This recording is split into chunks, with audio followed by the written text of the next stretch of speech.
이런 많은 경험이 있을 거라고 생각을 하고. 네, 그러면 네, 저희 데모스 프롬 네 번째 세션인데요. 네 번째 세션은 우리 용산 이외 용산들 한국 재개발의 폭력 구조와 대안을 위한 간담회라는 제목으로 우리 용산 진상규명 대책위원회 이용호 사무국장을 모시고 다양한 말씀을 듣는 네. 아마 다양한 곳에서 많은 말씀을 하셨기 때문에 좋은 말씀을 해주실 거라고 생각을 합니다. 이제 사실은 이제 제가 지난번에 미래학에 갔을 때 우리 이용호 사무국장님을 잠깐 뵈갖고 그때 2016년에 혹시 가능하면 우리 데모스에서 재개발에 관련된 폭력 연구를 하는 그런 세미나 팀을 한번 만들어 보고 싶다. 그래서 잠깐 말씀을 좀 드렸었고요. 그래서 이번에 저희가 포럼을 진행을 하면서 먼저 좀 말씀을 듣고 그래서 이용호 사무국장님을 좀 핑계로 사람들을 좀 모아볼 수 있을까요? 여기 모셨는데 아무래도 합정동에 사시는 주민 한 분만 젠트리피케이션의 문제를 몸소 경험하고 계시는 싸이 노래도 안 듣습니다. YG 앞을 지날 때마다 돈만 하는 줄 어떻게라고 침을 뱉고 그래서 좀 조촐하지만 조촐한 가운데서 말씀을 듣는 시간을 갖도록 하겠습니다. 그냥 편하게 말씀을 해주시면 되고요. 그래서 박수로.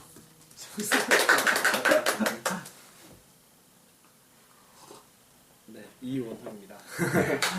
이렇게 소개되어 있는 대로 단체 이름이 엄청 길어요. 용산참사 진상규명 및 재개발 제도 개선위원회인데 원래 알고 계시듯이 2009년에 용산참사 있고 나서 용산 범대위가 있었잖아요. 그 범대위가 355일 만에 이 돌아가신 철거민들에 대한 장례를 치르고 나서 아직 해결되지 않은 과제들 이런 것 그리고 이 재개발 문제 관련돼서 전환한 게 이 긴 이름의 대책이고 실제로는 2009년 용산 범대위 이름이 더 길었어요. 그걸 기억하는 사람이 풀네임을 기억하는 사람은 잘 없는데 몇 명 안 되니까 네, 이명박 정권 용산 철거민 살인진압 범국민대책위원회 라는 이름이었어요. 그래서 그 당시에 경찰 진압이랑 국가폭력의 문제 이런 것에 이 책임을 이 정권의 책임으로 규정하면서 싸워왔었죠. 사실 오늘 뭐 이렇게 준비하진 않았는데 그냥 쭉 얘기하면 되나요? 생각나는 대로. 그래요? 저는 이제 용산 참사 당일날 그 현장에 아침에 이 새벽에 소식을 듣자마자 갔었던 거고 전날에 철거민들이 막루에 올라간 것도 알고 있었지만 사실 대부분 이 철거민동 관련돼서 활동했던 분들도 막루를 졌으니 좀 더 투쟁이 길어지겠구나. 조만간 가봐야지. 사실 그런 생각을 했지 급박하게 현장을 가봐야 된다라고 생각하진 않았었거든요. 근데 바로 그야말로 만 24시간도 안 돼서 본격적인 특공 대신화를 했었던 거고 상당히 충격을 받고 현장을 갔었죠. 그 용산 사구역 같은 경우는 제가 이전에도 가서 철거민들을 만나왔었던 곳이기도 해서 그러면서 어쨌든 당일부터 현장에 있었고 거기 대책이 구성되면서 계속 대책이 상주하면서 활동을 거기서 같이 주로 유가족들도 거기서 이제 생활을 하셨고 저희 대책위 사람들도 거의 상주하다시피 생활을 하면서 지냈었는데 저는 이제 저희 단체 이름이 용산참사 진상규명 및 재개발 제도개선위원회 이렇게 이름에서도 드러났지만 어쨌든 이 355일 동안 장례를 치르기 위한 싸움에서의 핵심은 진상규명이었죠. 지금도 역시 유가족들이 이 참사의 진실을 밝혀야 된다는 것이 이분들의 가장 큰 요구이신 거고 그런데 저는 이 용산 참사의 진상규명이라는 게 크게는 제가 전에 어떤 글에서도 썼지만 그 막루 이전의 진실과 막루 이후의 진실이 있다라고 보거든요. 막루 이후의 진실은 어쨌든 철거민들이 막루 농성을 하면서 도대체 왜 그렇게 성급하고 무리한 진압 작전이 있었는지 그리고 어떻게 진압을 했는지 그래서 왜 사람들이 죽어야 했는지라는 것들을 밝히는 게 막루 이후의 진실인 거고, 막루 이전의 진실은 이 철거민들이 막루 농성을 하게 될 수밖에 없었던 이유는 도대체 뭔지, 용산 사구역에서는 어떤 개발이 있었는지, 또 용산 사구역뿐만 아니라 창국의 도시개발의 문제는 어떤 것들 때문에 철거민들이 저런 선택을 하게 되는지, 이런 것들을 좀 밝혀내는 과정들이다라고 진상규명의 과제를 가지고 있고요. 네. 근데 사실 일단 오늘은 주로 그래서 막루 이전의 진실에 대한 이야기를 좀 하게 될 텐데, 그에 앞서서 막루 이후에 대해서도 좀 잠깐 얘기는 해야 될 것 같아요. 우리가 많이 알고 있다고도 하지만, 또 최근에는 소수의견이라는 영화에서도 용산 참사 영화 아니다라고 제작사 감독님이 그렇게 많이 말씀을 하셨지만, 거의 상당 부분 모티브를 촬영하게 됐죠. 물론 이제 그 재판만, 용산 같은 경우는 이제 국민참여재판 용산도 하려고 했었는데, 당시에 검찰이 국민참여재판으로는 도저히 불가능한 증인 한 60명, 70명 정도를 증인 신청을 했어요. 근데 그게 국민참여재판은 압축적으로 짧게 배심원들을 가지고 하는 거기 때문에 도저히 그 기간 동안 이 증인 신문을 할 수가 없다라고 해서 판사가 결국은 국민참여재판이 불가능하니 이번 형사재판으로 돌린 거고. 그런데 어쨌든 저는 특히 이 재판과 관련돼서 이 용산과 관련된 재판들은 철거민들에 대한 재판만 있었던 거거든요. 경찰은 모두 이 조사 그냥 무혐의 기소하지 않았죠. 무혐의 처분하면서, 특히 진압작전의 명령권자라고 할 수 있는 당시 경찰청장이었던 김석기 같은 경우는 그냥 서면 답변서만 가지고 무혐의 처분을 했었던 거고. 그러다 보니까 사실은 재판은 철거민들에 대한 재판만 있었고, 그게 이제 대법원 판결까지 끝난 거죠. 근데 그러다 보니까 사실 이 재판 자체가 용산 참사로 6분이 돌아가셨죠. 철거민 5분과 경찰 특공대원 1분, 이렇게 6분이 돌아가셨는데, 이 재판은 철저하게 이 한 명의 경찰을 누가 죽였느냐, 어떻게 죽였느냐, 이것만을 묻는 재판이었지, 5명의 철거민들의 죽음에 대해서는 전혀 묻거나 혹은 그 책임을 물리거나 하는 재판이 전혀 아니었어요. 그래서 실제로 판결문에도 이 5명의 철거민은 한 줄 정도로 언급되는데, 망 이상님, 망윤용원 등등은 피고인들과 공동 공모하여 경찰을 죽였다. 이렇게 언급이 돼 있는 정도거든요. 그러니까 돌아가신 철거민 5분은 이 구속됐던 이 철거민들과 공모해서 경찰을 죽인 사람으로만 언급되지, 이 사람들의 죽음에 대해서는 묻지 않았다는 거죠. 그러니까 사실은 이거로서는 더 이제 억울한 면이 있는 거죠. 그리고 여전히 경찰과 관련돼서 계속해서 기소 안 됐을 뿐만 아니라, 당시 이제 아까 얘기했던 김석기 같은 경우는 지금 박근혜 정부에서 한국공항공사라고 하는 아주 알짜배기 공기업의 사장으로 돼 있고, 이제 3년 임기가 내년 9월에 끝나는데 내년 4월 총선에 나온다고 지금 맞아요. 뉴스에 자주 나오더라고요. 경북 경주에서 출마를 하기 위해서 엄청 노력하고 있고, 되게 저희가 예상하기로는 공천 가능성도 상당히 좀 높은 상황. 워낙 그쪽 경주 현역 교체 여론이 강해서 그런 상황이고, 어쨌든 근데 그래서 이 진압에 대해서 저희가 묻고자 했던 것들 중에는 왜 그렇게 이제 성급하고 빠른 진압을 했느냐는 거거든요. 그게 이제 경찰의 발표나 내용으로는, 검경의 발표나 내용으로는 하루 종일 화염병이 난무하는 도심 테러의 상황이었다. 그래서 시민의 안전을 위해서 진압을 할 수밖에 없었다라고 얘기를 하는 건데, 실제로 그랬느냐라는 것에 있어서 그냥 우리가 주변 사람들의 증언뿐만 아니라 경찰이 시간대별로 보고했던 정보 상황 보고만 보더라도 별로 그렇지 않았다는 거예요. 특히 이제 언론을 통해서 특히 검찰이 보여줬던 그야말로 화염병이 난무하던 그 상황들은 대부분 바로 경찰특공대 진압 직전의 상황들이거나, 막루를 이제 세우는 과정에 초기에 경찰들이 진압하려고 왔을 때의 아주 대치 상황. 그러니까 19일로 따지자면은 19일 오전에 10시부터 11시 사이 일부와 그다음에 이제 본격적인 경찰청구 진압 그 시간 그때 빼고는 대부분 소강 상태였던 걸로 경찰청 정보 상보고 나오거든요. 그런데다가 또 이 용산 참사 현장이 남일당이 한강대로에 있죠. 바로 앞에 있지만 그게 정말 하루 종일 화염병이 난무하는 도심 테러의 상황이었다면 그 도로들을 전부 다 차단했어야 될 거고 또 용산역 앞으로도 우회 도로가 있기 때문에 그 도로를 차단하더라도 이 통행 가능한 상황인데 전혀 도로도 차단하지 않았었고 하다못해 그 남일당 건물 귀퉁이에서는 과일가게 노정 아저씨가 그날 하루 종일 장사를 했어요.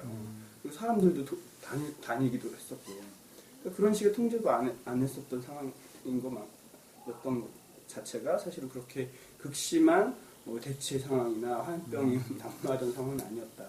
밑에 이제 용역들이 와서 위협하고 건너편에서 물대포를 쏘고 이러니까 이제 대치되던 상황들이 있었던 거고 또 경찰들이 일종의 유인을 하잖아요. 그 밑으로 이제 몰려왔다가 빠지고 몰려왔다고. 그럴 때 이제 대치하던 상황들이 연출됐던 것이었다는 거고. 근데 특히 그럼 경찰 특공대가 언제 이 현장에 왔고 왜 언제 경찰 특공대에 투입이 결정됐느냐의 부분도 계속 의문으로 남는 건데 공식적인 뭐 회의상으로는 그날 저녁 그 김석기가 참가했던 그날 19일 저녁에 최종적으로 어쨌든 작전 계획이 나온 걸로 돼 있지만 그 당일 뭐 오전 회의에서도 경찰 특공대 얘기가 나왔고 특히 화염병이 등장한 시기가 경찰 정보 상황 보고에서는 10시 반 이후거든요. 10시 반 정도거든요. 최초로 화염병 등장한 게. 근데 현장에 9시에 이미 경찰 특공대 1개제대가 현장에 배치가 돼 있었고 현장을 관측하고 있었고 이런 것들이 다 경찰청 정보 상황 보고에 나와 있거든요. 그거에 대해서 뭐 나중에 그들의 변명은 이거는 관측이지 뭐 작전이 아니다. 뭐 그렇기 때문에 우리 진압 작전은 그때부터 있었던 건 아니다 이렇게 얘기하는데 그렇다 하더라도 애초부터 그러면 철거민들이 막는 농성을 하니까 바로 그 즉시 경찰 특공대를 통해서 이 상황에 대해서 관측하게 하고 진압 작전을 세우게 했던 거죠. 그런 일종의 화염병이 등장하기 이전부터도. 그래서 어쨌든 이 철거민들의 막는 농성을 아주 빠르게 진압하겠다라고 했던 것들이 초기부터도 있었다라는 건데 저는 뭐 그래서 이게 그야말로 이게 경찰 차원에서 결정할 수 있는 문제냐 이런 것들에 대해서도 계속 의혹을 갖고 있는 거죠. 물론 이제 용산 참사를 덮기 위해 이 사건을 덮기 위해서 뭐 강호순 사건, 용산 살인 사건으로 이 여론을 덮어라라고 뭐 청와대 행정관이 지시도 했었지만 이 참사 발생에 있어서도 정권 차원에서의 개입 뭐 이런 것들에 대한 의혹은 있지만 뭐 실질적인 내용은 없는 상황이긴 하죠. 근데 제 개인적으로는 그런 생각이 들어요. 뭐 이게 청와대 차원에서 지시건 아니건 어쨌든 강력한 정부의 의지는 분명히 있었던 거죠. 특히 바로 용산 참사 직전 2008년 광우병 촛불이 있었던 거고 촛불 알레르기 반응이 상당히 있었고 또 이제 그러면서 법질서를 강조하기 시작했잖아요. 법질서, 그 다음에 무관용 원칙 이런 것들을 이제 경찰에 하던 그런 시기에 바로 이제 간신히 촛불을 잠재워놨는데 갑자기 도심에서 막는 농성을 시작했고 또 이 도심에서 막는 농성이라는 게 어떻게 보면 이명박 정부가 하려고 했던 정책의 핵심을 사실은 정면으로 도전하는 거잖아요. 그 이전까지 이명박 정부는 어쨌든 건설 부동산 경기 활성화를 핵심 목표로 했었고 그런 것들을 핵심 정책으로 했었고 그리고 그게 실제로 바로 용산 참사 있기 한 달 전에도 그때 이제 그때는 새누리당이 아니었겠죠. 한나라니까 그때 당대표였던 박희태와 이명박이 나눴던 대화가 신문에 실린 게 있는데 뭐 전 국토에 해머 소리가 끊이지 않게 해라. 전 국토를 공사장으로 만들어라. 전광석화 같이 착수하고 질풍노도처럼 몰아붙여라. 이런 대화를 나눴어요. 그게 신문에 기사가 났고 무슨 무협지대자와 같은 그야말로 근데 그 당시 그들이 보던 거는 한국이 경제가 위기 상황인데 이 위기를 극복하기 위해서는 전국을 공사판으로 만들어야 된다. 이게 강한 정책 기조였고 그게 이제 이명박이 서울시장 때부터 뉴타운 재개발을 들고 나온 것도 그런 거였고 그런 이 정권의 핵심적인 정책 기조에 어떻게 보면 정면으로 도전하거나 이 핵심적인 정책 기조의 문제들을 이 도심 한가운데서 드러내는 싸움이 시작되는 것에 대해서 이게 뭐 청와대의 지시건 경찰 자체의 판단이건 그건 확실히 빨리 진압해야겠다라는 이런 일종의 권력 차원의 판단이 분명히 있었을 거다.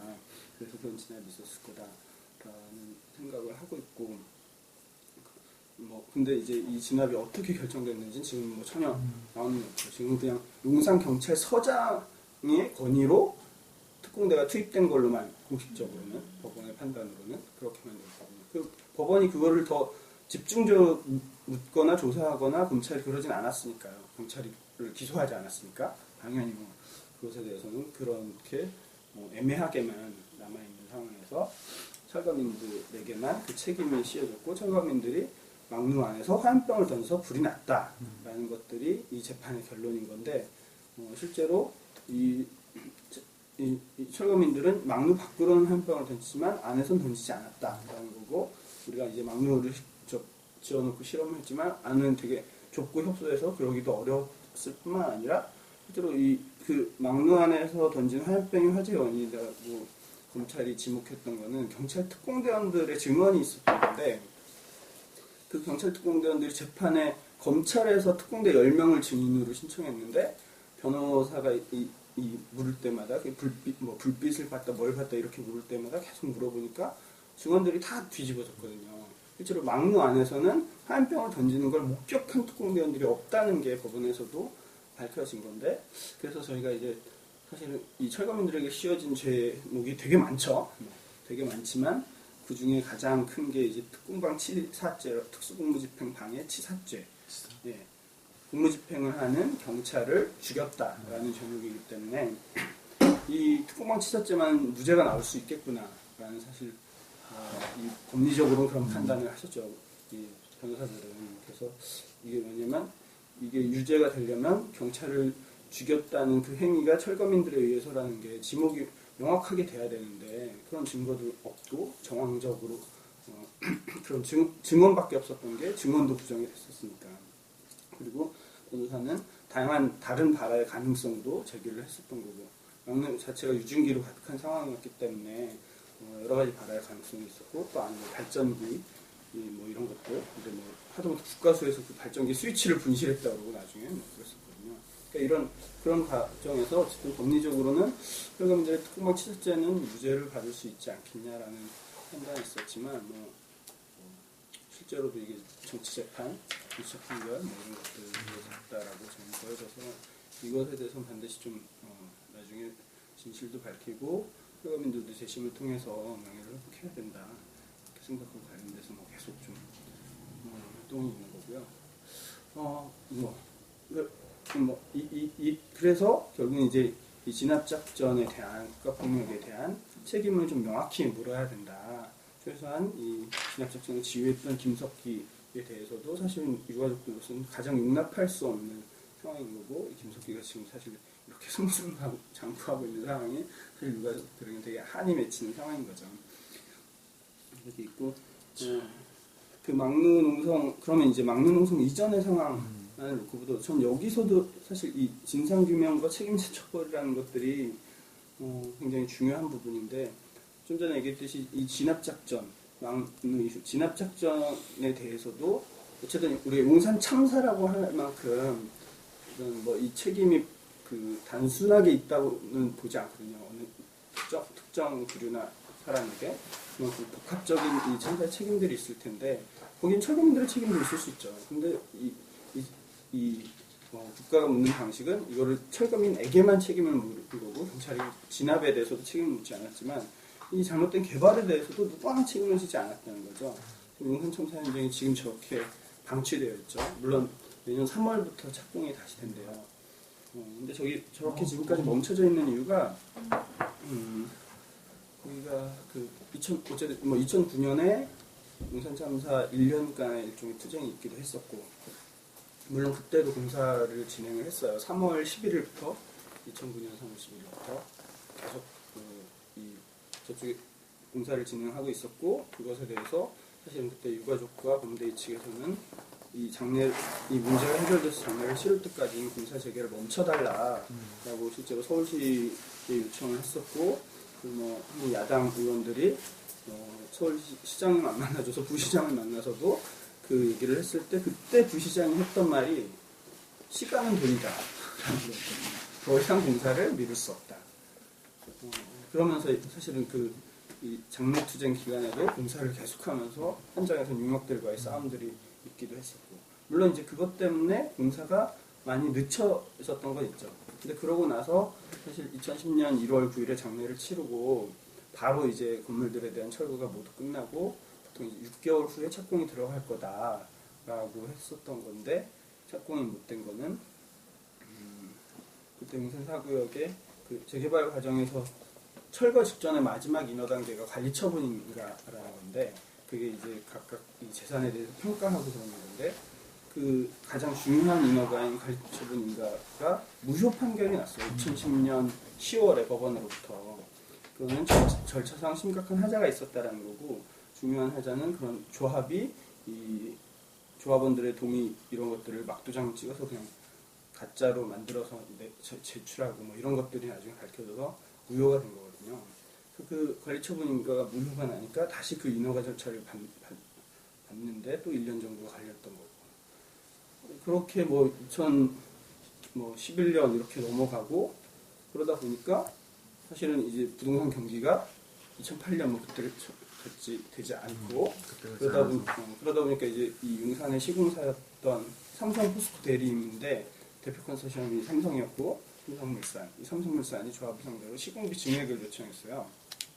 1,600억 정도를 더 증액을 요청했었던 거고, 그것에 대해서 조합은 수용할 수 없다라고 하면서 조합과 시공사 간의 갈등이 생기고, 나중에는 이 계약도 서로 해지하는 상태까지 갔었고, 그렇게 계약 해지하고 나서 다시 이 조합이 새로운 시공사를 선정하려고 했는데 아무도 나서지 않는 상황이 사실 최근까지 되다가 몇 개월 전에 효성이 자기네가 하겠다 단독으로 이제 나서서 내년부터 공사가 되게 되는 상황 이렇게 있는데, 어쨌든 그런 상황들을 놓고 보더라도 이 용산사구역 재개발 과정에서 이 재개발과 관련돼서도 되게 이 법적으로 하자가 있었고 문제가 있었고 그래서 무효까지도 나고 이랬던 상황들이 있지만, 이것에 대해서 누구 하나 책임을 지지 않았거든요. 하다못해 그 인허가를 내준 구청도 전혀 책임을 지지 않았다는 거죠. 그래서 이 용산 참사의 이 참사의 원인이라고 할 수 있는 큰 두 가지, 이 국가폭력이라고 하는 무리한 성급한 진압이나 이 잘못된 도시개발이나 관련돼서 누구 하나 책임지지 않고 오로지 철거민들만 그 책임을 떠안는 게 용산 참사 재판이었고 또 실제로 진행됐던 과정들이었다고 할 수 있을 것 같고요. 특히 저는 이 용산 참사를 얘기하면서 용산 4구역이 그렇게 넓은 재개발 구역은 아니거든요. 물론 이 사업비가 2조가 들어가는 그런 공사였죠. 그리고 거기에 주상복합이 6개 동이 들어서는 계획의 공사였고, 일종 중급 규모의 공사장이었는데, 저는 이 용산 개발이, 그러니까 용산 4구역 개발이 이 용산 4구역만의 개발의 문제가 아니었다라는 게 저는 더 중요하다고 생각을 해요. 왜냐하면 당시 2001년, 2000년대 초반에 용산 부도심 개발 계획 프로젝트를 발표했었거든요. 이명박 때부터. 그래서 그러니까 용산을 서울 부도심으로 개발하겠다라는 거고, 전체 사업비 50조 규모의 개발 계획들을 세우고 있었고, 그다음 거기에서 이제 핵심이 지금은 그야말로 망해버린 용산국제업무지구 개발 사업, 그게 사업비 28조가 들어가는 그런 사업이었고, 그래서 그런 전체 사업에 역시 대표 컨소시엄도 삼성물산이 대표 컨소시엄을 맡고 있었고, 근데 그게 그래서 사실은 서울역에서부터 이 한강대로를 따라서 한강까지, 그래서 한강 르네상스 오세훈 때 한강 르네상스 사업까지 연결되는 대규모 개발 계획이 있었던 거거든요. 그래서 서부이촌동 일대는 경인 운하가 들어와서 그 배가 머물 수 있는 곳으로 서부이촌동 쪽을 개발하고, 그래서 사실은 서울역 이하 한강까지 대규모의 개발을 하는 이 서울 부도심 개발 프로젝트였고, 거기에 어떻게 보면 거기 시작으로 그 넓은 이 대규모 개발에 가장 좀 먼저 시작했던 게 그 용산 4구역이 섞여 있었던 거고 그러다 보니까 이 용산 4구역의 개발 인허가들이 그 어느 때보다도 빠르게 진행됐었다 하는 거죠. 그리고 그래서 사실 용산 참사 당시에도 그 한강대교 건너다가 보면 그 한강대교 바로 변에 있는 아파트에 한쪽 외벽에 막 크게 페인트로 칠해놨었잖아요. 그 용산 봤어요. 네, 뭐 삼성이 뭐 우리 집을 뺏어가요. 뭐 오세훈 독재 개발 더 큰 용산 참사 막 이런 식으로 그게 그러니까 우리가 상식적으로 생각하면 저 한강변 저 아파트는 살고 있는 세입자라도 엄청 돈이 많은 분들일 텐데 저게 뭐지? 뭐 이런 생각이 들 텐데 그게 거기가 이제 대림 아파트 뭐 이런 데들인데 실제로 준공된 지 7년밖에 안 된 아파트들이에요. 그런데 거기도 그 한강 이 경인은하로 해서 배가 들어오는 선착장을 거기다 만든다고 그 아파트들도 철거해버린다는 거였거든요. 그러니까 사실 개발의 목적이라는 게 이 정부의 공식적으로 얘기하는 도시개발의 목적은 원주민의 주거환경 개선과 그다음에 주택 공급 확대를 위해서 집 없는 사람이 집을 갖게 하겠다는 거지만 그냥 막 준공된 지 7년 된 고급 아파트도 헐릴 수 있다는 거는 그게 한편으로는 이제 자본의 이익, 이윤이라는 자본의 이익과 어쨌든 오세훈은 그게 이제 대권으로 가는 프로젝트로 삼았던 거잖아요. 그런 정치적 이익이 맞닥뜨려지면 뭐 7년 된 새 아파트도 부술 수 있구나 이런 생각이 좀 또 들기도 했었는데 그런 큰 개발 프로젝트의 한 가운데 용산 4구역이 있었고 그러다 보니까 용산 4구역은 아주 빠른 인허가와 이 폭력적인 방식의 개발이 진행이 되어 오고 있었다라는 거를 좀 볼 수 있을 것 같아요. 그래서 저는 이게 뭐 사실 이 철거민들의 문제가 오래전부터 있었죠. 그리고 그런 극심한 폭력들이 오래전부터 있었고 특히 어쨌든 뭐 80년대, 90년대 초반 이때의 기록들, 뭐 다큐들, 뭐 자료들 이런 것들 보면 엄청 극심한 용역 폭력들이 있었던 것들을 볼 수 있는데 이 용산 참사는 전 사실 개인적으로는 뭐 대학 때부터 이런 철거운동 관련된 동아리 활동하면서 운동을 쭉 해왔었는데 개인적으로 엄청 반성했던 이 사건이었어요. 용산 참사를 겪으면서 우리 운동에 대한 반성, 특히 이제 주거권 운동, 뭐 이런 운동에 대한 반성이 있었는데 그 중에 하나는 실제로 2000년 이후부터 철거민 운동에서 주요한 의제나 문제가 상가세입자들 문제였거든요. 상가세입자. 그게 그럴 수밖에 없었던 게 그러니까 70년대, 80년대에는 사실 그 무허가 판자촌, 달동네들을 철거하는 거였었죠. 그런 철거들이 있었고 특히 이제 82년부터 합동 재개발 방식이라고 그 이전까지는 뭐 그야말로 뭐 우리가 난수공 이런 거 보면 공무원 뭐 구청에서 와서 우리 집을 때려부시고 막 이런 거잖아요. 그 전까지만 해도 사실 국가 차원에서의 뭐 개발이나 사실 개발도 아니었죠. 불량 무허가 지역 단속 철거 다시 짓고 막 철거하고 이런 거였다면 82년부터 그 민간에서 이 개발 사업을 할 수 있도록 해주는 방식인 합동 재개발 방식이 시작된 건데 그래서 민간 토지주와 가옥주들이 조합을 건설해서 땅과 건물을 내놓으면 그것을 가지고 건설사랑 연합해서 건설사가 돈을 대면서 개발을 해서 그 이득을 나눠 가질 수 있는 그러다 보니까 사실은 그 이전까지 이 쫓겨나는 철거민들의 문제는 국가와 쫓겨난 사람들의 싸움이었다면 이때부터는 사실 어떻게 보면 주민과 주민, 민간과 민간의 싸움 이런 식으로 가버리면서 오히려 이 민간은 더 많은 개발 이익을 얻기 위해서 더욱더 폭력적인 방식이 됐고 그래서 사실 83년, 4년 이때 그 전문적인 철거 용역 업체들이 생기거든요. 입산 다원이라고 하는 곳이 그때부터 생기기 시작했었고 지금까지 그들의 후예들이 여전히 이어져 오고 있는 거고 이제 그런 방식으로 되다가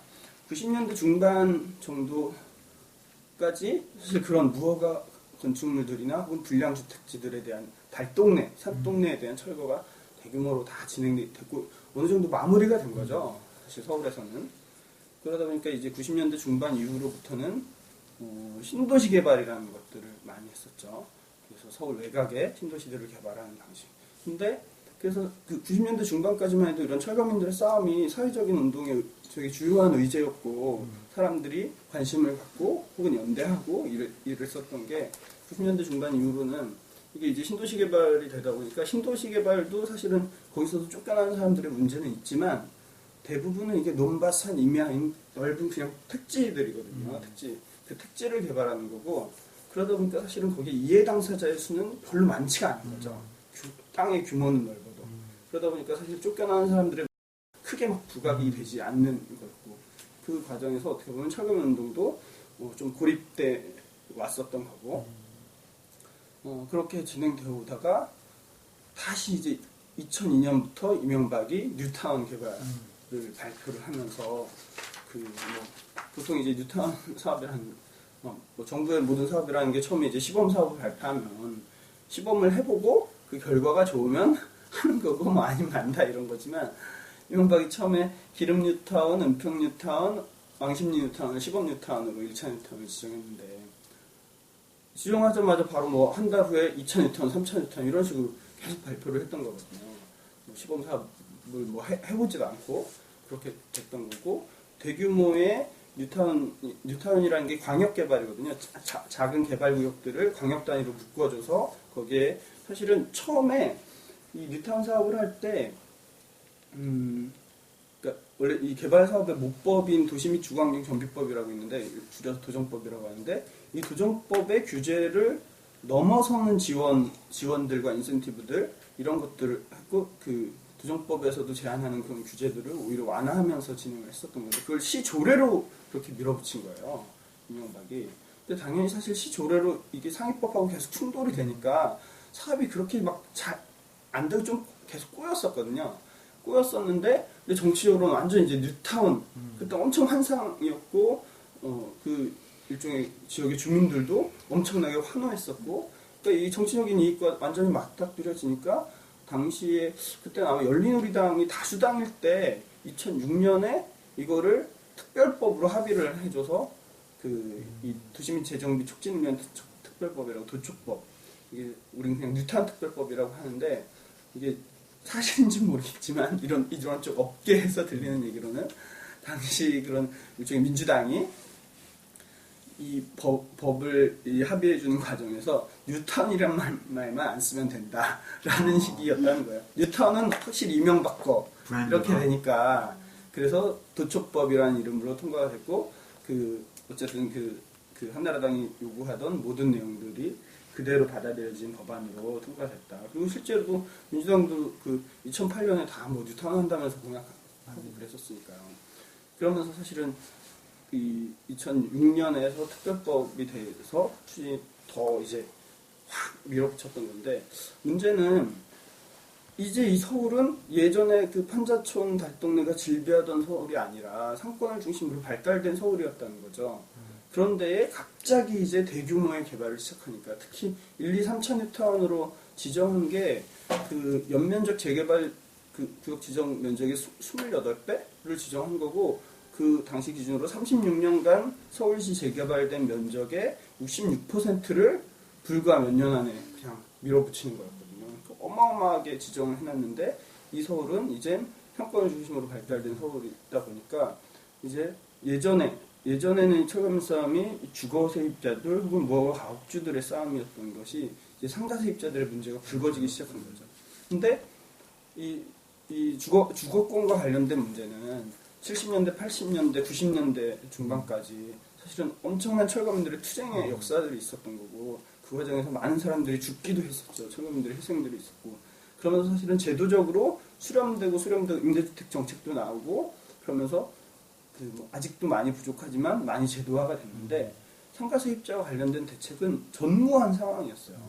전무한 상황에서 갑자기 이런 대규모 개발을 시작하니까 이제 현장에서는 실제로 철거 현장에서는 상가 세입자들의 문제가 더 커지기 시작했고 조직된 철거민 운동 단체도 그때부터는 실제로 그 초반만 하더라도 철거민 단체에서 상가 세입자들을 받을 것이냐 말 것이냐 갖고도 논쟁이 있었어요. 그리고 상가 세입자를 정회원으로 할 것이냐 준회원으로만 머물게 할 것이냐 이런 논쟁들도 있었고 그런데 지금은 철거민 단체의 90%가 상가 세입자들이에요. 거의 다 대부분 그런 정도인데 그런데 이런 주거권 관련돼서 운동을 하던 저나 이쪽 관련된 주요 연구자들이나 학자들이나 변호사들이나 흔히 진보적이라고 할 수 있는 그룹의 연구자들도 용산 참사 이전까지 상가 세입자 문제를 얘기한 적이 없어요. 그렇죠. 그것에 대한 정책을 제시한 적도 없었고 그런 상황에서 사실 용산 참사를 맞닥뜨리게 된 거니까 저 스스로는 상당히 큰 반성을 하게 된 거죠. 실제로 현장에서 나타난 문제들은 이런 거였는데 이런 것들에 대해서 제대로 우리도 사실은 제기하지 않았고 당연히 제기하지 않으니까 정책적으로도 아무것도 나온 게 없는 상태에서 그냥 밀어붙이니까 그런 참사까지 오고 특히 이제 아까 뭐 재개발 사업을 크게 철거 직전까지 단계를 세 단계로 할 수가 있는데 하나가 이제 구역 지정 어디를 개발하겠다라고 규모역을 정하는 구역 지정 단계가 있고 그 다음이 그 사업 시행 인가 어떻게 개발하겠다 여기는 아파트를 몇 채를 짓고 세입자들을 위한 임대주택을 몇 채를 짓고 이런 계획을 세우는 게 사업 시행 인가고 그 다음에 마지막에 아까 얘기했던 관리 처분 인가라고 그래서 당신 집은 얼마 쳐주고 당신 집은 얼마 주고 너는 보상금을 얼마 주고 이런 거 하는 관리 처분 인가 이 철거 직전에 큰 인가 단계가 3개가 있는데 각각 단계별로 최소한 뭐 1년씩은 걸리죠. 구역 지정에서 사업 시행 인가까지 가는데도 1년, 사업 시행 인가에서 관리 처분 가는데도 한 1년. 아무리 빨라도 그렇게 되는데 문제는 이제 그 주거 관련돼서 아까도 얘기했지만 세입자 대책을 수립하게 돼 있거든요. 어쨌든 현행 개발에서는. 그러면 그거는 이제 사업 시행 인가 때 나오는 거죠. 우리가 사업을 어떻게 하겠다는 계획을 세우니까. 그러니까 주거 세입자들 뭐의 입장에선 최소한 뭐 법률적으로는 최소한 철거되기 1년 전에는 자기의 지위를 알게 되는 거예요. 내가 임대주택을 받을 수 있는 사람인지 아닌지, 내가 주거이전비를 받을 수 있는 사람인지 아닌지, 받는다면 어느 정도 받을 수 있는지, 그러면 나는 어떻게 이사를 해야 되는지, 그런 최소한 철거 1년 전에 자기의 상황들을 알게 돼서 준비를 할 수라도 있는데 상가 세입자들은 그런 대책이 없거든요. 그냥 보상만 있는 거죠. 영업손실 보상이라고 하는. 그때 용산 참사 당시 3개월치의 영업손실 보상이었는데 참사 있고 나서 4개월치로 한 달만 늘어났는데 근데 이 보상은 아까 얘기했던 관리처분인가 때 하는 거거든요. 그러니까 사실 철거 직전에 돼서야 자기가 얼마를 보상받게 되는지 상가 세입자들은 알게 됩니다. 그래서 제가 사실 2008년도에 특히 뉴타운 지역들 많이 다녀봤는데 세입자들도 좋아하세요. 찬성. 그거를 쭉 다녀보면 특히 뉴타운 개발 이제 강북 뉴타운 쪽들은 거기에 이제 저렴 주택지나 이렇게 주거지 이렇게 돼 있으니까 그 뭐 집값 변동도 사실 크게 없었고 전세값 변동도 크게 없었고 상가도 임대료 변동 크게 없었고 그러니까 대부분 10년 이상씩 주민들도 살아오던 그런 동네였던 거죠. 그러다 보니까 이 사람들도 인식이 그냥 우리 동네가 좋아진다라고 인식을 해요. 자기가 이제 쫓겨날 거다라고 인식을 연결시키지 않고 우리 동네가 좋아지는 거고 난 좋아진 동네에서 살거나 좋아진 동네에서 장사한다라는 식으로만 생각하고 있다가 그리고 뭐 당연히 뭐 나를 여기서 나가게 하려면 그 정당한 보상이 주어지겠지 이런 막연하게만 생각하고 있다가 그를 관리처분인가라고 하는 철거 직전 단계에서야 자기 평가금을 받아보게 되는 거고 사실 지금 요즘은 가업주들이 많이 반대하시는데 그분들도 반대하는 게 바로 그 단계거든요. 그때서야 자기 집의 평가금을 받게 되거든요. 근데 이때는 이제 딱 받아보니까 의학했는데 바로 이제 3개월 후부터 철거가 진행되는 상황인 거죠. 그리고 이때부터 관리처분인가 시기부터 지역의 용역들이 2주관리 사무소라는 걸 차려놓고 상주하기 시작하는 시기인 거고 그러니까 사실은 뭔가 대응하기에 너무 촉박하고 늦은 시기가 된 거고 특히 관리처분인가 끝나면 사실 구청에서 할 수 있는 뭐가 더 없는 상황이 돼버린 거예요. 그러다 보니까 그 단계에서 이 상가세입자들이 처음에 구청을 찾아가도 구청은 그 왜 우리한테 그러냐 그건 사인 간의 개발이니까 조합 가서 물어봐라 이런 식으로 나오는 거고 특히 이제 용산 4구역 같은 경우는 용산 같은 경우는 그때 용산 참사 때도 나왔었지만 용산 구청 담벼락에 아주 크게 구청에 와서 생떼거리를 쓰는 사람들은 민주시민의 대우를 받을 수 없습니다. 이렇게 크게 붙여놨었거든요. 그게 철거민들 때문에 붙인 거거든요. 워낙 용산에 많은 개발 지역들이 있어서 구청 앞에서 집회도 많았고 민원도 많았고 그러니까 그걸 이제 생떼거리 쓴다라고 구청에서 표현을 했던 거예요. 그리고 용산 참사 있었던 당일날도 구청장이었던 박장규가 외부 강연하면서 이게 나중에 MC 영상에서도 나왔지만 오늘 아침에 우리 동네에서 사고가 났는데 그 사람들 철거민들이 아니라 떼쟁이들이다. 뭐 이렇게 이 강연을 하기도 했었고. 근데 그런 방식이 그러니까 그 시기에 그런 구청은 그런 방식의 대응을 하는 거고 조합은 이제 평가 끝났으니까 이거 먹고 나가라고 하는 거고 당장 내일 모레 철거하려고 동네에서는 용역들이 상주하고 있고 이미 이사간 집들은 거의 반파돼서 완전히 뭐 쓰레기가 난무하고 심지어 용산사구역은 장사를 하고 있는데 그 시기부터 이제 상주하던 용역들이 뭐 자기도 손님이다라고 하고 가게 와서 행패 부리고 다른 손님과 싸우고 또 용산은 용역들이 아주 흉측한 그림들을 많이 그려놨었죠. 옆집이 이사 가면 그 건물을 차라리 깨끗하게 철거라도 하면 좋은데 그러지 않죠. 반파시켜놓고 쓰레기 버려놓고 거기다가 이제 사람이 못 매달린 그림, 팔로 자기 뭐 손을 자르는 그림, 칼로 자기 성기를 자르는 그림 이런 것들을 벽에서 막 그려놨었거든요.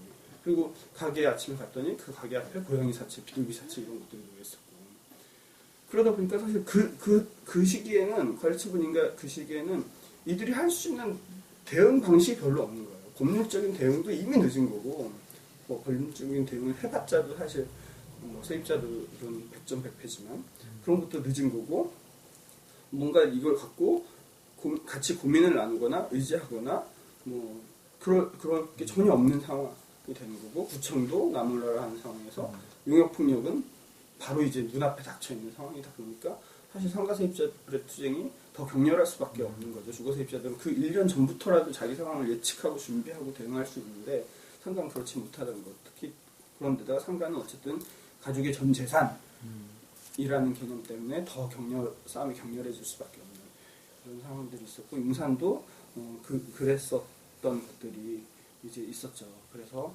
사실은 이 철거민 투쟁하면서 모든 철거 지역이 막루농성을 하진 않죠. 근데 용산사구역은 어쨌든 막루농성이라는 방식을 결정을 하셨던 거고 그분들 나중에 이렇게 증언들 들어보면 그런 것 같아요. 물론 이제 용역폭력을 피하는 거점으로서 막루를 세우고 농성체제를 가면 협상이 빨리 들어올 수 있을 것이다. 그러면은 우리가 빨리 해결할 수 있지 않겠냐 이 문제를. 왜냐면 그 이전까지 단 한 번의 협상도 진행하지 못했으니까요. 특히 사실 용산이 이제 도시환경 정비 사업이라는 건데 보통 이제 주택 재개발하고 같은 사업인데 이렇게 민간에서 재개발이나 도시환경 정비 사업은 민간의 조합들이 사업의 주체지만 사실상은 공익사업 영역에 속하는 거거든요. 그러니까 사실 개발과 관련된 것들이 되게 여러 가지 복잡하지만 크게 구분해 보자면 그런 일종의 공익사업과 그야말로 민영사업이 있는 건데 흔히 재건축, 주택 재건축은 완전히 이렇게 민영사업이에요. 왜냐하면 이건 건물만 새로 짓는 거니까 아파트를 새로 짓거나 근데 재개발이나 도시환경정비 사업 이런 거는 도로도 새로 짓는 거고 공원도 만드는 거고 학교도 짓는 거고 이런 일종의 도시계획 차원의 사업이거든요. 그래서 사실은 공공이 그 사업을 해야 되는데 공공이 모든 그 사업을 할 수 없으니까 민간에게 공공의 권한을 위임해줘서 하는 방식이에요. 그래서 그들이 공익법인인 조합을 결성하는 거고 그래서 실제로 지금의 재개발이 75%의 주민, 근데 이 주민은 물론 토지든 가옥주죠. 세입자들 아니고 75%의 주민이 동의하면은 진행되는 거거든요. 그럼 나머지 25%는 동의 안 해도 강제 수용을 할 수 있어요. 왜? 공익적 목적이기 때문에 법률적으로는. 한국처럼 이렇게 사유재산을 강조하는 이런 자본주의 사회에서 개인의 재산을 법적인 보상만 해주면 강제로 수용할 수 있다는 건 그게 그만큼 공익적 목적을 달성하기 위해서다라는 게 법적으로 받쳐지기 때문에 가능한 건데 그런데 실제로는 구청에서는 이거 집 있고 땅 있는 사람들이 하는 건데 왜 구청 와서 그러냐 이런 식으로 사실 저는 이걸 땅 따먹기 할 금만 거놓고 방치한다고 하는 건데 완전 그런 식이거든요. 근데 그렇게 진행되는 사업인 건데 어쨌든 이 도시환경 정비 사업 용산도 바로 그런 일종의 공익적 이 사업인 도시환경 정비 사업이었었던 거고 그런데 거기에서 사실 구청은 방관하거나 외면하거나 그냥 조합의 편만 드는 방식으로 대응을 해왔었던 거고 거기서 그러다 보니까 이들이 그 기존의 협상도 한 번도 제대로 못했다는 게 이제 어쨌든 공익사업법에 의해서는 이 보상협의회라는 걸 또 구성하게 되어 있거든요. 근데 이 보상협의회조차도 구성하지 않았었고 그런 협의조차도 없었고 사실 그래서 그 돌아가신 분 중에 당시 나이 72세였던 이상림 여사 그 구속됐던 용산사교육위원장 이충현의 아버지죠. 그 레아 호프를 하셨던 그분이 그곳에서 바로 레아 호프가 있던 그 자리에서만 25년을 장사하셨거든요. 레아 호프 이전엔 한강 갈비집을 쭉 해오셨던 거고, 그러다가 이제 그 아들 며느리와 함께 이걸 리모델링해서 호프집으로 해서 다시 재기업해서 장사를 해오던 거였고, 근데 그 이상림 열사가 갖고 있던 유품 중에 그 구청의 공문이 있어요. 전 그게 일종의 유서가 된 공문이라고 얘기를 하는 건데, 그 공문이 뭐냐면 공문의 내용을 가지고 유추해보면 이분이 먼저 이제 용산구청에 민원을 넣었었던 거고, 그 민원에 대한 회신인 건데, 그 회신상 보면 이분이 우린 보상협의회도 한 번도 안 했다. 근데 이제 관리처분인가가 곧 관리처분인가를 한다고 하니 우리 보상협의 할 때까지 관리처분인가를 내주지 말아달라라는 민원을 내셨던 것 같아요. 그거에 대한 회신으로 보상협의회가 없었다고 해서 관리처분인가는 미룰 수 없다라고 하는 일종의 거절의 공문이었던 거죠. 그게 유품으로 있더라고요. 그래서 사실은 그 거절을 받고 결국은 구청을 통해서 더 이상 문제가 해결되지 않을 거다라고 받은 거고, 그런 협의가 진행되지 않을 거라는 걸 그냥 기록에 받고, 또 관리처분인가 아까 얘기했던 것처럼 그러면 이제 바로 철거니까 마지막 선택 이런 식의 결심을 하지 않았나 싶어요. 근데 아까도 얘기했지만 그 관리처분인가는 돌아가시고 나서 1년 10개월 후인 2010년 10월에 무효가 또 법원으로부터 판결이 나온 거고, 어쨌든 그런 과정에서 철거민들이 막는 운송을 시작하게 된 건데, 그런 재개발 지역에서 계속 이제 그런 철거민들 싸움이 있을 때마다 모두가 이 막루 농성을 택하는 건 아니지만, 지금 이 용산 상주역 같은 경우는 그런 상황들 속에서 좀 더 자기네 문제를 제대로 좀 알리면서 빨리 해결할 수 있겠구나, 빨리 협상을 할 수 있겠구나라고 판단했던 건데, 그날의 진압 전에도 사실은 그런 협의나 협상 없이 진압이 진행되어 왔었던 과정이죠.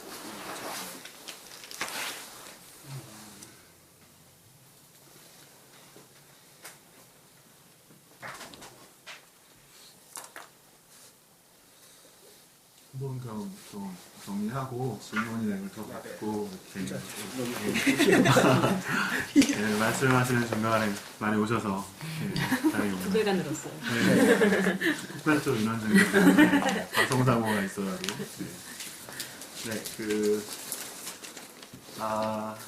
참 제가 이제 올해 원래 이제 재개발 문제를 좀 바로 이 문제를 좀 연구해 보려고 이제 자료를 이제 올해 초에 좀 찾다가 사실 다른 문제 때문에 좀 틀어져서 좀 많이 고민을 못 하고 있었는데요. 또 말씀을 듣다 보니까 또 많은 생각들이 더 많이 나네요. 그래서 지금 이제 크게 한 5가지 정도로 말씀해 주셨어요. 하나는 이제 용산 참사가 일어났을 때 그 상황 이후, 막루 이후라고 말씀해 주셨던 것. 그리고 이제 두 번째로 막루 이전으로 하셔서 왜 막루에 올라갈 수밖에 없었는가에 대한 용산의 재개발의 그 상황들, 그런 진행되었던 것들, 그리고 세 번째로는 이제 본인 이제 참여하고 계신 운동 그 관점에서 기존의 운동들과 현재의 변화된 조건들, 그리고 변화된 조건들에 좀 이렇게 잘 파악을 하거나 잘 대응하고 있지 못했던 당시의 문제들. 그다음에 네 번째로 이제 상가 세입자 주되게 이제 철거 반대 운동이나 철거 문제 주된 이제 당사자로 떠오른 이제 상가 세입자 문제가 왜 이제 부상을 했고 실제로 어떤 문제들을 좀 갖고 있는지, 그래서 이제 그리고 마지막으로 이제 용산에서 막루에 오르셨던 그 주변에 대한 몇 가지 얘기들을 좀 이렇게 해주셨는데요. 그래서 뭐 어떤 질문을 하셨으면 이렇게 관련되어진 여러 가지 것들 좀 궁금하신 것들 있으면 좀 말씀을 해주시면 제가 더 많이 얘기를 들을 수 있으니까. 저도 그냥 아까 말씀드리면서 개인적으로 좀 떠올렸던 게 있어서 제가 먼저 좀 질문을 고민하실 동안 말씀을 드리면, 제가 이제 박사과정 들어오고 나서 얼마 안 됐을 때거든요. 그래서 이제 그때 그래서 음산 사건이 발생을 했을 때 그때 이제 당시 이제 주변 친구들하고 이제 뭐 잠깐 얘기를 나눌 수 있을 때가 있었는데 사실 그때도 아까 나왔던 그런 질문을 던지는 친구들이 있었어요. 용산 그분들이 철검이냐? 이렇게 질문을, 왜냐면 이제 사실 저도 대학교 1학년 때 나갔던 첫 번째 데모가 빈민촌에 있는 거기가 이제 철거가 들어와서 거기 아파트를 짓는 재개발을 하고 있어서 거기 가서 이제 막내 올라서 처음 뭐 염산 이런 거 그때 그런 거 많이 했거든요. 그래서 거기 올라가서 막 타이어 들고 뛰고 그 앞에 용역들 칼 뭐 이러면서 뒤에서 이렇게 막 이런 거 하고 제가 첫 대학교 1학년 때 투쟁한다고 끌려나갔던 목화라고 있어서 자발적으로 참여했던 그런데 그래서 사실은 이제 그때 90년대 초반이니까 그때 했을 때 이제 그 질문이 어떤 질문이 약간 이렇게 좀 느낌이 그런 게 있었는데 그래서 아까 잠깐 말씀드리니까 그 상가세입자들을 기존 철거단체가 이제 이렇게 받을 것인가 말 것인가 이런 문제들이 있었다 그랬어요. 혹시 그 과정을 조금 더 말씀해 주실 수 있으면. 정말 잘 알지 못하는데 어쨌든 그런 거죠. 지금도 뭐 이렇게 빈민운동으로 하면 여전히 이제 노점상 철거민 운동이 빈민 당사자 운동의 핵심으로 되어 있죠. 하지만 사실 지금 본인들 스스로 빈민이라고 잘 안 느끼세요. 특히 철거민들은 좀 전에 말씀하신 것처럼 대부분 이제 지금 철거민 운동은 상가세입자들 중심인 건데 물론 이 이걸로 인해서 쫓겨나고 투쟁이 길어지면서 빈민이 되시죠. 대부분 지금 뭐 투쟁 5년 이상 뭐 이렇게 하고 있는 거고 그러면서 장사도 아예 못하고 막 이렇게 돼버리니까 그런 상황으로 내몰리게 되는 거고 그런데 어쨌든 이 초기에 이런 상가 세입자들이 들어오는 문제에 있어서 철거민 단체에서도 고민이 많고 예를 들면 이제 주거연합이라는 단체도 있었죠. 90년대 중반까지는 아주 되게 중심적인 철거민 운동을 했던 단체인 거고 그 이후에 이 철거민 운동과 주거권 운동 뭐 이런 식으로 가면서 특히 이제 비닐하우스 지역이나 또 2008년에는 뉴타운 지역도 세입자 조직하는 것도 했지만 주거연합은 사실 상가 세입자를 받지를 않았죠. 받지를 않았었던 거고 그다음에 이제 다른 철거민 단체들도 어쨌든 재개발 철거로 쫓겨나는 상황이기 때문에 우리가 받아야 된다라는 거 하지만 이들은 준회원으로 받아야 된다. 뭐 이런 식의 논쟁들이 있었어요. 어쨌든 우리의 이 철거민 투쟁의 목적은 이 도시 개발에 맞서서 우리의 권리를 찾는 건데 그 권리는 돈이 아니다. 계속 이런 것들을 되게 좀 강박처럼 많이 철거민 운동들은 얘기해 왔었거든요. 그런데 이제 상가 세입자들의 문제는 이게 영업 손실 보상이라는 부분, 그래서 다시 생계를 하는 부분, 뭐 이러다 보니까 이 상가 세입자들의 요구를 어떻게 가져가야 되는가 이런 것들이 정립이 되지 않았던 거죠. 주거 했을 때는 임대주택 쟁취, 가해주단지 쟁취 이런 것들을 가지고 쭉 80년대부터 싸워왔었던 건데 상가 세입자들은 만나보면 어쨌든 자기의 이 권리금도 못 찾고 쫓겨나게 돼서 다시 장사를 할 수 있는 이런 문제로 접근이 되니까 이들을 우리가 어떻게 받아들여야 될지에 대해서 준비가 전혀 안 됐었던 거죠. 그러다 보니까 사실 준회원의 개념으로 받았었던 거고 그게 이제 지금은 이제 다수가 된 건데 그래서 전철현이 용산 참사 용산 이 사구역 철거민들도 가입해 있었던 전철현의 같은 경우는 그래서 이들이 정립한 개념은 주거와 같이 똑같은 개념의 도입을 한 거죠. 그래서 이 가수용 상가 쟁취, 개발 기간 동안 임시로 장사할 곳을 마련해 달라. 그 다음에 임대 상가 쟁취, 개발 후에 여기 지어지는 건물에 내가 다시 세입자로 와서 장사할 수 있는 권리를 보장해 달라. 이런 요구를 갖고 이제 싸움을 하시는 거죠. 근데 사실 많은 예전에 이제 이 임대주택 쟁취나 가해주단지 쟁취 같은 경우는 많은 성공 사례들이 있었지만 상가와 관련돼서는 지금 거의 그런 성공 사례가 없어요. 결국은 어쩔 수 없이 나중에 이제 돈으로 보상을 합의하고 가는 방식인 건데 좀 그런 것들에 대해서 사실은 충분히 이 상가 세입자들의 요구와 투쟁의 내용과 해결의 문제를 어떻게 갈 것인가 충분히 해야 된다고 보거든요. 특히 용산이면 두리반이 사회적으로 집중된 이 철거민 운동이었었죠.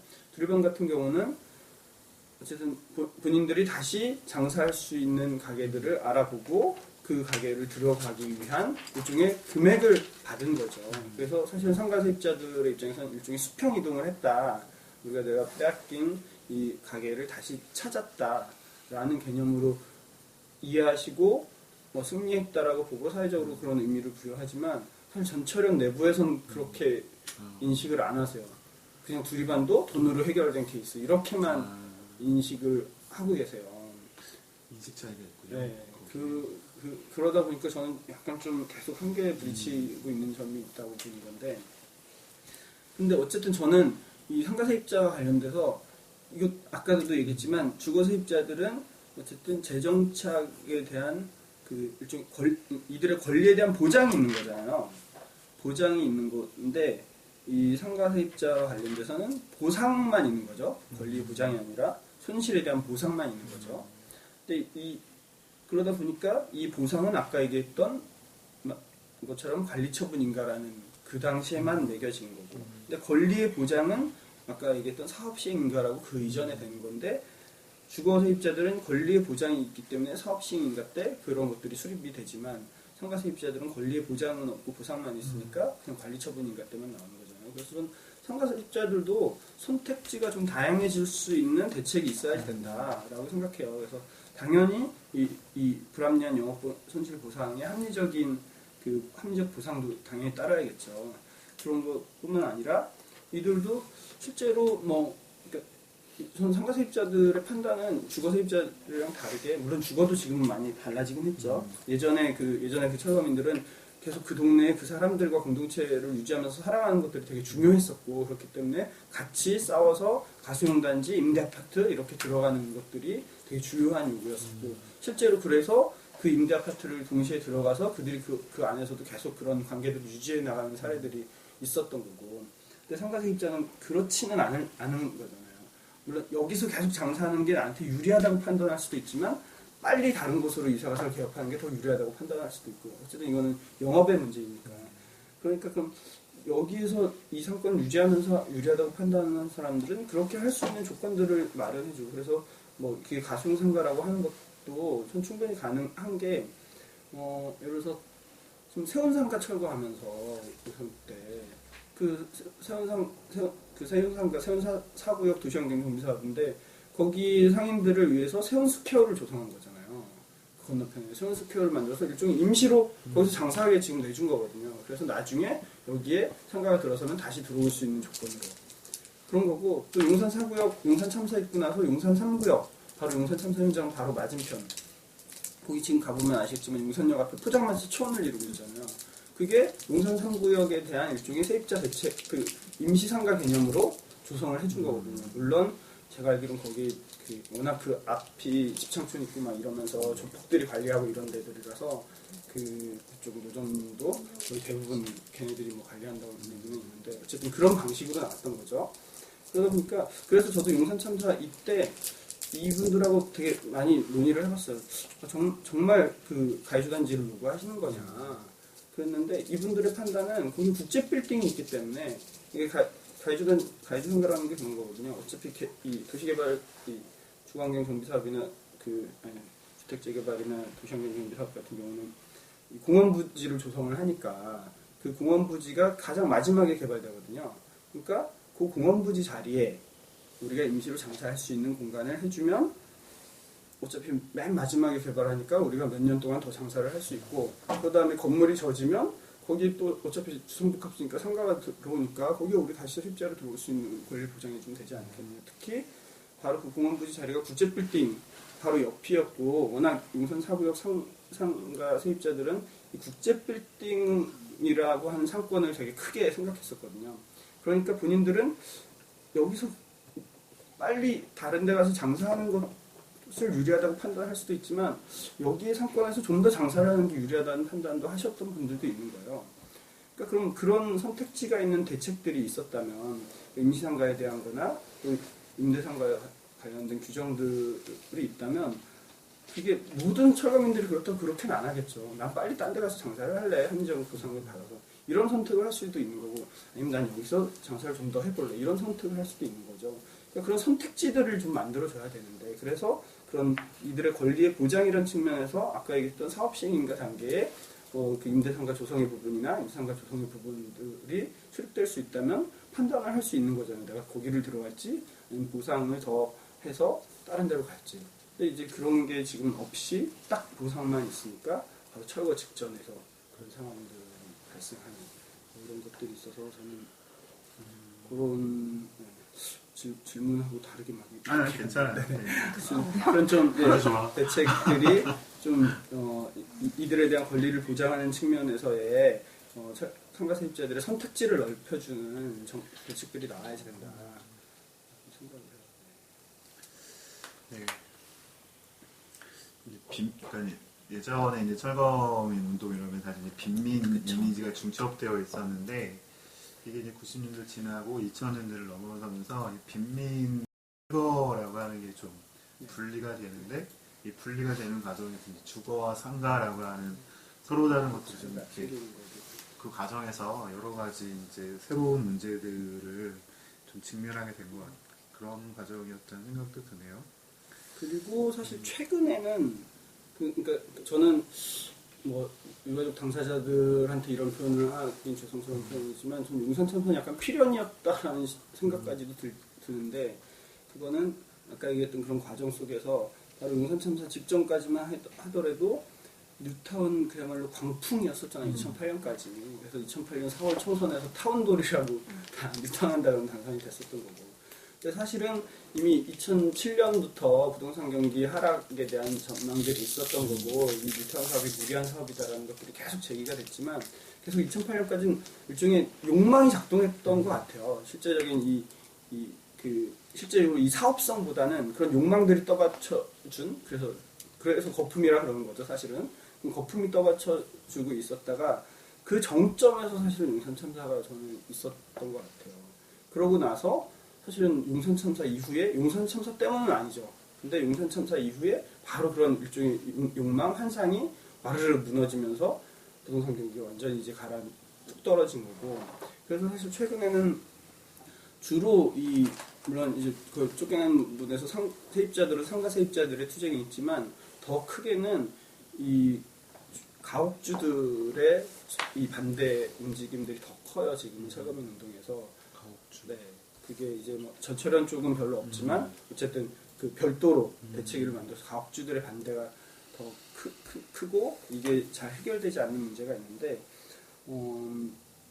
이분들도 아까 얘기했지만 이게 사실 처음에 그러니까 지금 반대하는 단계에 있는 분들은 다 2008년 이전에 이미 다 구역 지정돼서 막 진행됐던 데거든요.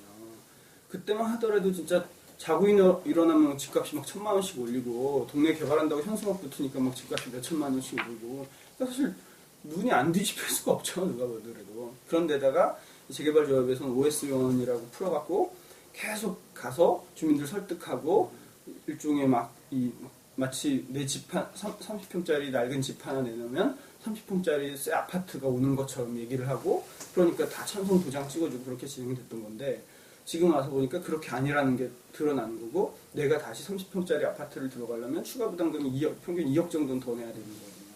그러다 보니까 난 이 돈을 마련할 수 없으니까 그러면은 그냥 여기서 이 조합원이 아닌 일종의 현금 청산을 하고 나가겠다라고 현금 청산을 하려고 했더니 이 감정평가, 이 조합원 보상해주는 감정평가는 실거래가 해주지 않거든요. 감정평가라는 거는 표준지 공시지가 해서 다른 거 대입해갖고 한 공시지가 1.2배 정도 나와요. 그러니까 딱 그거 받아보니까 이 사람들은 또 깜짝 놀라는 거지. 이 돈을 갖고 나는 다른 데서 집을 구하려면 실거래가로 구입을 해야 되잖아요. 근데 못 구하는 거야. 그러니까 사실은 그래서 그분들이 요즘 많이 반대를 하고 있는 상황이에요. 이것도 사실 좀 많은 난제들이 있죠. 왜냐면 지금 현행법으로는 이게 내년 1월까지 한시법이긴 한데 그 투기임금 가옥주들의 50%가 반대하면 해제를 할 수 있어요. 반대 동의서를 제출하면. 그래서 열심히 이분들이 반대 동의서를 받으러 다녀요. 근데 그게 되게 어려운 게 조합이 찬성 도장을 받으려고 OS 요원들이라고 아웃소싱 그 요원들을 몇 년 동안 동네에 풀어서 돈을 엄청 들여서 사실은 그 찬성 도장을 받아오는 건데 이분들은 그럼 반대하는 사람들 개별적인 사람들이 그 반대적인 사람들을 설득해서 받는다는 것도 어렵지만 이미 개발이 진행되면서 거기 살고 있는 현지 가옥주들보다는 외지 가옥주의 비율이 훨씬 더 커지거든요. 그러면 이 외지 가옥주들은 거기 살지도 않고 있고, 그 다음에 사실 외지 가옥주들은 쉽게 말하면 사실 투기적 목적으로 한 거기 때문에 자기가 지금 여기서 빠지는 건 당장 투입한 거에서 손해가 나는 거예요. 그러니까 이 사람들은 당장 반대를 안 하고 대부분 관망하는 방식으로 가는 거고, 그러다 보니까 사실은 이 반대 50%를 넘지 못하는데 주로 제가 지역들을 이렇게 다녀보면 한 30%에서 35% 그 정도까지 동의율은 다 받아놓고 계신데 그 이상은 못 넘어가는 거예요 지금. 그런 상황에서 있고, 근데 그것을 이제 이 서울시가 뉴타운 뉴타운 출구 전략 정부나 서울시에서 되게 중요하게 생각하는 거잖아요. 그야말로 뉴타운 실패했다라고 인정하는 거니까 어떻게 출구를 찾을 것이냐라고 하는 건데, 사실 그 출구를 잘 못 찾고 있죠 지금. 못 찾고 있고, 박원순 시정에서 이제 더 이상 과거와 같은 전면 철거 방식의 개발은 하지 않고 도시재생 중심의 개발을 하겠다라고 선언을 했지만, 그래서 앞으로의 개발은 그렇게 하겠지만 좋게 본다면, 그런데 이미 지정돼서 사업이 진행됐던 곳, 사실은 오세훈 때도 아니고 이명박 때 지정됐던 곳이 지금 서울시만 해도 그래도 이제 이 뉴턴 출구 전략하면서 한 300곳이 해제됐고 지금도 여전히 330곳 정도가 남아 있는데, 그런 데는 사실 해제도 못 시켜요. 사업이 갈 수밖에 없는 거야. 근데 가는데 사업성은 안 나오니까 조합원들은 더 계속 자기 평가금 더 떨어지는 거고, 보통 개발할 때 이제 비례율이라고 해서 자기 집에 대한 자산 평가를 하는 거거든요. 이걸 보통 100% 맞춰서 평가금의 100%를 조합원이 되면 인정해 준다라는 건데, 용산 사구역을 보면 지금 거기가 그 비례율이 60, 한 3, 4%로 떨어졌어요. 그건 무슨 말이냐면, 감정평가에서 내 집이 1억 감정을 받았잖아요. 그럼 내가 조합원으로 참석해. 그럼 100%를 인정해준다 그러면 1억을 인정해주는 건데, 지금은 6천만 원 정도밖에 인정 안 해주는 거예요. 그러면 다시 아파트 들어가려면 몇 억을 더 내야 되는 이런 상황이거든요. 그러니까 그런 가옥주들이 엄청나게 또 지금 반대를 하고 있는 이런 상황이죠. 그렇군요. 혹시 다른 질문? 예.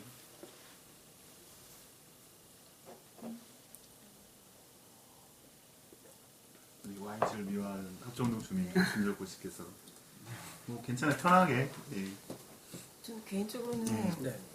이건 그냥 예, 단순한 예, 좀 그쵸. 유가족들에 대해서 네. 약간 궁금하거든요. 어떻게 지내시는지 아니면 생활을 어떻게 하고 계시는지. 저희가 어쨌든 이 355일 만에 장례를 치른 거죠. 그러면서 사실은 장례를 위한 협상을 한 거고, 그래서 조합과 협상을 한 거고, 그래서 장례를 미룰 수 없다, 더 이상 미룰 수 없다라고 해서 장례를 치른 거고, 그러면서 이제 그 유가족들에 대한 이 피해 배상 이런 것들을 조합한테 받고, 사구역 철거민들도 철거민들 거기 23가구 철거민들이 남아 있었는데 그들에 대한 보상 이런 식으로 어쨌든 마무리하면서 장례를 치른 건데,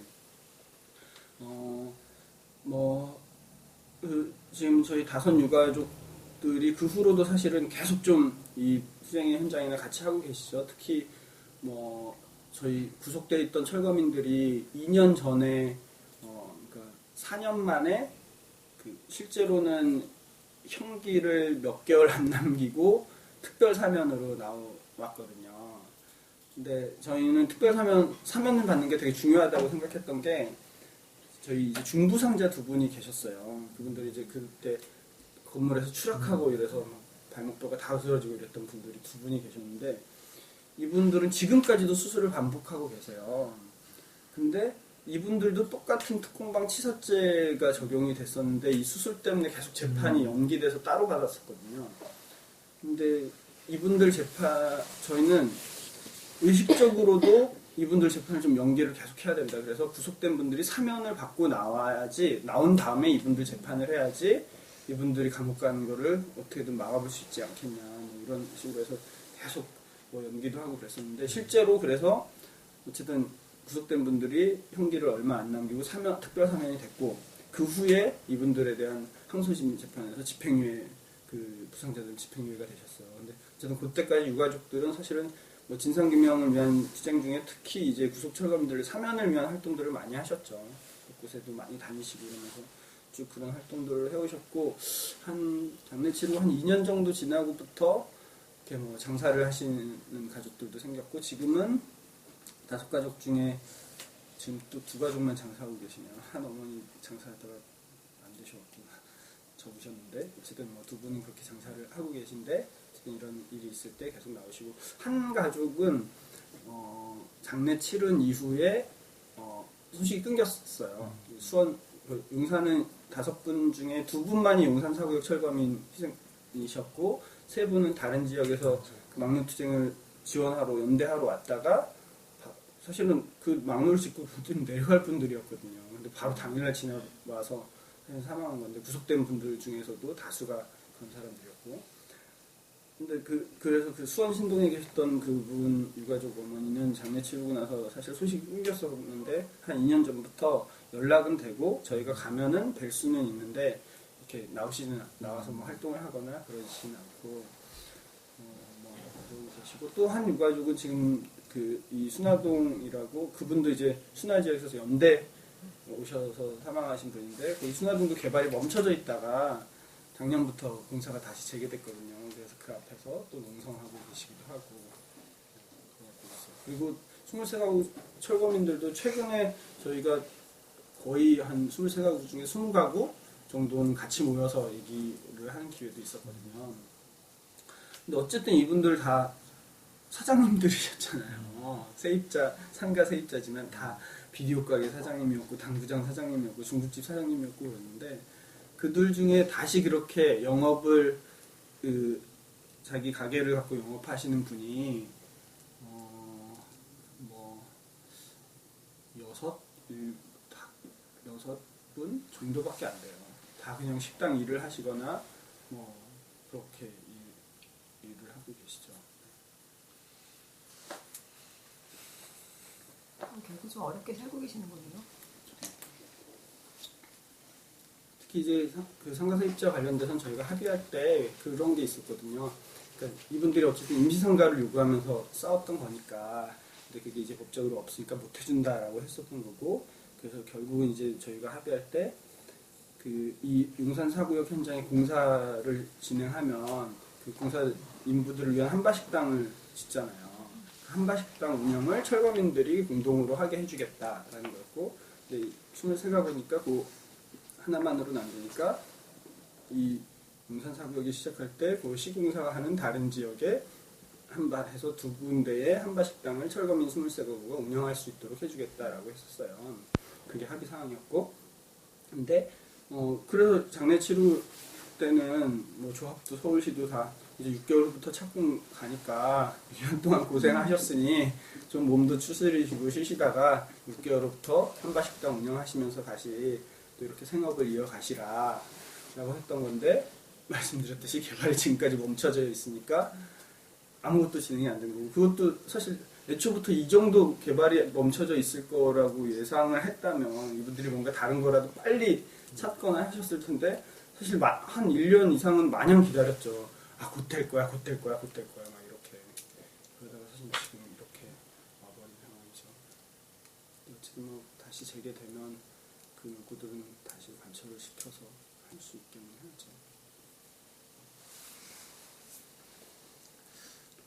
그 비슷한 문제들 되게 많은 것 같아요. 예를 들면 꼭 이제 용산에서 이렇게 그 이주를 하시는 분들뿐만 아니라 뭐 밀양도 그렇고, 그다음에 예전에 이렇게 그 댐이나 이런 거 짓게 되면 이제 거기 강제 이주를 하시게 되는데, 근데 그 이주나 이런 걸 할 때도 그 손실되는 재산에 대한 재산 보상을 아주 약하게 하거나 뭐 이렇게 되는데, 이제 생활보상 개념이 없어서 그 이후에 삶이 지속되어지는 부분에 대해서 국가나 이런 전혀 어떤 책임을 지지 않아요. 그러니까 이제 사실 그 이후의 삶이나 이런 부분들에 대해서는 이제 전혀 어떤 문제도 없어서 그 이후에 그 뭐 목적이 좀 파괴되거나 와해되거나 한번 흔들린 사람들을 복구하는 것들이 굉장히 좀 그런 문제들이 청중들이 많이 오셔서 끝날 시간이 났는데. 또 질문 어렵게 오셨으니까 어렵게요. 어렵게 페북으로 간단하게 오셨어요. 우리 보고 씨는 없어요? 물어보고 싶은? 고춘자 보는 네.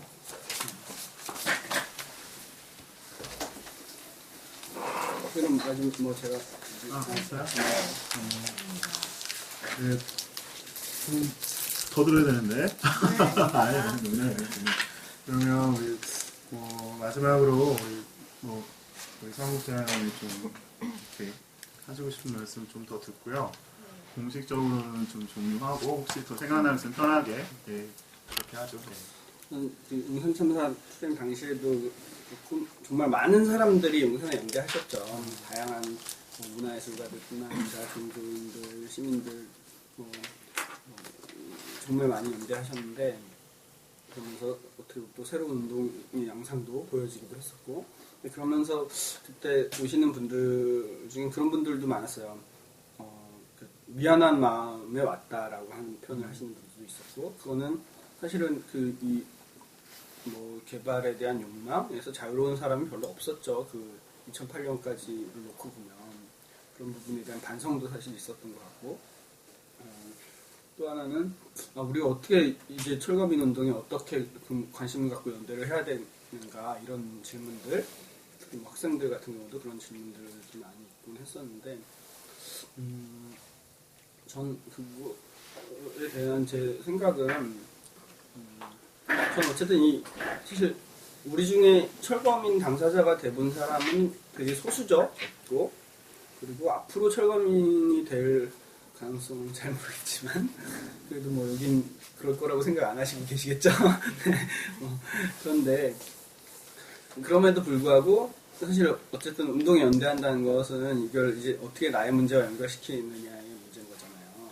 저는 근데 한국의 이 도시개발의 역사가 지금 사실 모든 사람들이 느끼고 있는 일종의 이 주거권에 대한 문제랑 아주 긴밀하게 연결되고 사실은 이 도시개발이 결국은 우리의 주거권의 박탈의 역사였다라고 보거든요. 지금 통계적으로는 전 국민의 절반은 집을 갖고 있고 절반은 집이 없잖아요. 집을 소유하고 있는 사람의 비율이 조금 더 높죠. 50, 한 4%, 5% 이렇게 되니까. 근데 사실은 그러니까 집을 소유하고 있지 못한 절반은 지금 전월세 폭등에 진짜 신음하고 있는 거고. 근데 집을 소유하고 있는 50%의 사람들도 사실은 그게 다 자기 집이 아니라 국민은행 집이고 우리은행 집이고 다 그런 거잖아요. 사실 소수는 빼고는 엄청난 이 빚더미를 떼어안고서는 사실 집을 구매한 거고 그런 상황인 건데 결국은 이제 사실 모두가 이런 이 주거권의 박탈의 상황에 있는 건데 사실 이걸 우리의 운동의 싸움이나 과제로 못 삼아왔었죠. 주거권 하면 철거민들의 문제 혹은 홈리스들의 문제 이렇게만 좀 치환되어 왔었고 물론 이제 그 이후 최근에 이제 다양한 청년 주거권이나 이런 등등의 운동들이 생겨나고 있지만 아직까지도 사실은 주거권은 좀 낯선 단어이기도 하고 근데 사실은 모두가 이런 주거권의 위기의 상황에 있는 건데 이 위기의 상황에 있는 게 저는 이 도시개발과 아주 밀접하게 돼 있다. 왜냐하면 이 도시개발이라는 것들이 계속 부수고 짓고를 반복해 왔었거든요. 그러면서 아까도 얘기했지만 정부의 이 도시개발의 목적으로 얘기하는 거는 원주민들의 주거환경을 개선해주고 주택 공급을 확대해서 집 없는 사람이 집을 갖게 해주겠다는 건데 일단 원주민들의 주거환경 개선이라는 거는 이미 그 재개발지역 원주민 재정 착률이 15% 내외라는 것만 봐도 원주민을 쫓아내는 거라는 결론이 나오기도 하고 그럼 주택 공급이 그래도 다 부수고 계속 아파트를 졌으니까 그럼 공급이 확대됐으니까 집 없는 사람은 집을 가져갔느냐라고 봤을 때 통계를 봐도 그렇지 않다는 거죠. 실제로 새로 지어지는 신규 아파트의 절반 이상은 다주택자들이 소유하는 구조가 되는 거거든요.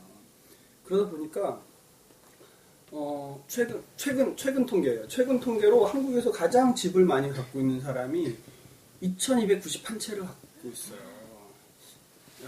2,291채일 거예요. 그렇게 가지고 있어요. 부루마블 집도. 그리고 뭐 한 살박이 아이가 도시형 생활주택 27채를 가지고 있고, 강남 3구에 미성년자 26명이 497채? 이 정도의 집을 소유하고 있는 거예요. 이게 가능했던 거는 알고 계시겠지만, 집 없는 사람이 집 하나 사기는 지금 불가능하죠? 지금 뭐 통계적으로는 이 도시노동자들이 한 푼도 안 쓰고 뭐 14년인가요? 15년을 모으면 집을 살 수 있다라고는 하지만, 그 말은 사실 못 산다는 거거든요. 근데 집이 한 채 있는 사람이 한 채 더 사기는 조금 더 쉽잖아요, 사실. 집담보대출로. 집이 10채 있는 사람이 20채 사기 쉬운 거고, 100채 있는 사람이 200채, 300채 사기가 쉬운 거예요. 그런 구조가 있었기 때문에 새로 지어진, 이 부수고 지어지는 아파트들도 이미 여러 채 집을 갖고 있는 사람들이 아주 쉽게 획득할 수 있는 구조. 집 없는 사람들은 그 집을 사기가 불가능한데, 집이 있는 사람들은 너무나 그걸 쉽게 살 수 있는 구조 속에서 사실은 이게 주택 소유 구조가 그 전까지 단 한 번도 발표된 적이 없다가 97년 말에 2007년 2007년 말에 2005년 통계가 처음으로 국회에서 발표가 됐었어요. 그때 기준으로 대한민국에서 집을 가장 많이 갖고 있던 사람이 1093채를 갖고 있다는 거였었거든요. 사실 그때 그 전까지 이런 통계조차 안 나왔었는데, 그때는 정말 이런 걸 사람들이 들으면 거리에 다 뛰쳐나와서 어디 제일 비싼 땅이라도 들어놔야 되는 거 아닌가 싶긴 한데, 그런 운동들이 없었죠. 저희조차도. 근데 지금 사실 이런 주택 소유 구조가 이렇게 불평등하게 돼 있고, 그렇기 때문에 사실 부수고 짓고 하는 것들이 계속 집 있는 사람들이 가져가는 구조 속에서 점점 우리의 안정된 주거권, 집을 뭐 꼭 소유해야 된다는 의미가 아니라 어쨌든 주거의 안정을 가질 수 있는 기회는 계속 박탈당해 왔던 거잖아요. 그래서 저는 몇 년 전에 서울역에서 노숙인 강제퇴거 조치가 있었죠. 지금까지도 그러고 있죠.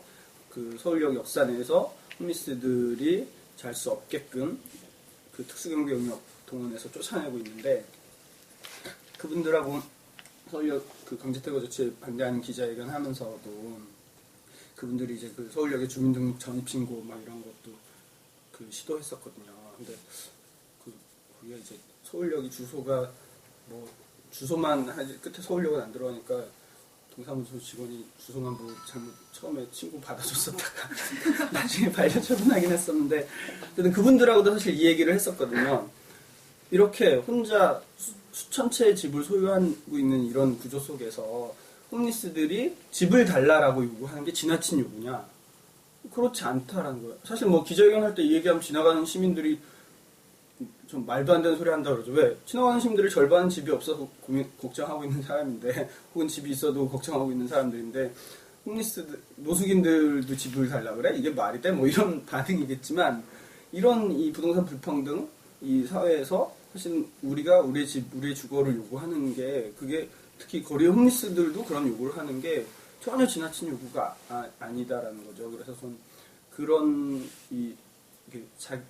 그런 것들, 그런 고민들과 어쨌든 철거민운동도 연결시켜서 좀 같이 얘기할 수 있어야 되지 않나 싶고, 그래서 사실은 아직도 이제 이 주거, 사실 이 도시에서 살아가는 데 있어서 집, 의료, 교육, 이게 되게 큰 문제라고 하는데, 우리가 의료나 교육과 관련돼서는 그래도 일종의 민주노총이라는 구조를 통해서 운동에 의제하면서 싸우고 이런 거라도 있지만, 사실 주거는 계속 철거민들의 싸움 이런 식으로만 되어 있는 거잖아요.